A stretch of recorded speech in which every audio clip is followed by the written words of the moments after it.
Hey, so if you're stuck and need fresh ideas for content, business, or projects, yeah, Google Gemini can help you brainstorm instantly.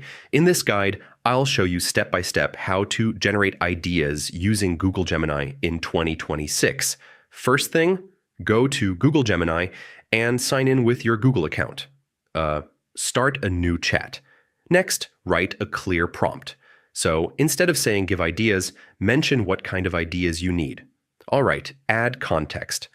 Tell Gemini your audience, niche, or goal for better results. Now ask for multiple ideas, like 10, 20, or even 50 ideas to explore more possibilities. Next, refine your ideas. So you can ask Gemini to expand, improve, or make them more creative.